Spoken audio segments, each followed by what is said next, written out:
To start off this year, we've been learning about Sefer Yonah. For our final project on Sefer Yonah, my classmates and I chose a topic of why was Sefer Yonah written? This topic can be divided into 3 parts.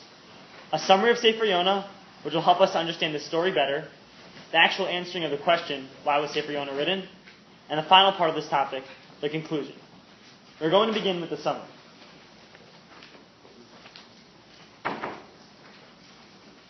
So we start off with chapter 1. So God comes to Jonah. He says, "Go to Nineveh and rebuke the people and tell them to repent." Instead, Jonah flees to Tarshish and goes on a boat with a bunch of pagan sailors. A storm comes upon the sea, and the sailors are baffled why this is happening. They perform a lottery to see who's causing this. So they perform the lottery, and they pull out Jonah's name. And Jonah then says, "Yeah, it's me, because I did not listen to God. I did not obey His commands. I was supposed to go to Nineveh, instead I'm fleeing to Tarshish with you guys." So he says, "Throw me in." The sailors are reluctant to throw him in, but at the end they do, because Jonah persists. So then Jonah gets swallowed by this big fish. He sits in the stomach for 3 days and 3 nights, after which he starts to pray and repent. And then the whale spits him out onto dry land. God tells Jonah to go to Nineveh, and this time Jonah actually listens to God and goes to Nineveh. He tells the people, rebukes them, and they eventually do teshuvah. So Jonah is angry because he's a firm believer in justice, and he believes that God has too much mercy on the people. But then God responds, "Doesn't make sense for me to kill 12,000 people who don't know the difference from right and wrong." So then this idea of forgiving everyone is further discussed in a presentation by Aaron Noble, Gabe Goldstein, and Joey Stackhouse. The second part of our topic question is, why was Sefer Yonah written? We found our answer in our Radak. He says, "V'eish l'sha'ul lama nichteva nevuah zo b'kitvei hakodesh v'kula al ninveh shayta me'umos ha'olam ve'ein bo zecher l'Yisrael ve'ein b'chol ha'neviim zulata kamoa." This is saying, and there's a question why Yonah was written.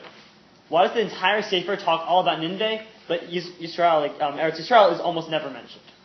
So the Rambam gives 3 answers.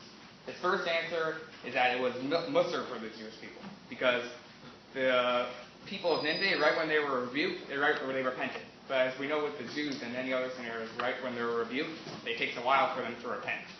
And an extension of this idea is given in a presentation by Betsy Camp, Avi Katz, and Jay Pollack.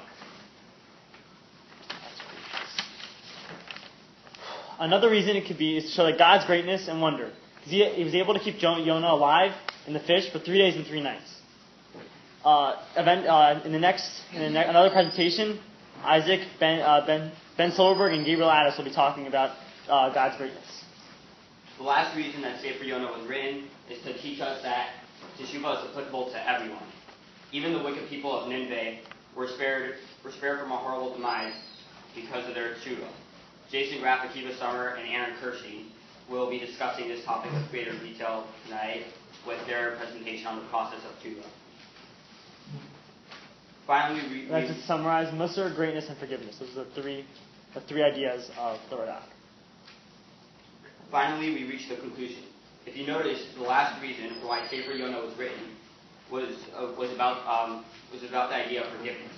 It says that God will forgive everyone. Rambam Halachot Teshuvah, Parak Aleph, Halacha Gimel further illustrates this point. In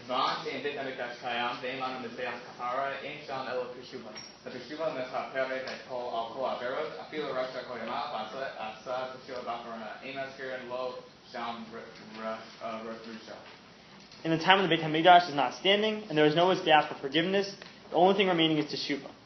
The teshuvah that provides forgiveness for all sins. Even someone who's bad his entire life, if he repents at the very end, he's remembered as being a good person, not a bad one. Yom Kippur is coming up. It's only a few days away. Now is the time to ask for forgiveness from God, just like the people of Nineveh. When they heard about their imminent destruction, they repented and they were saved. Anyone can do teshuvah, they just have to take the first step, and God will help them with the rest.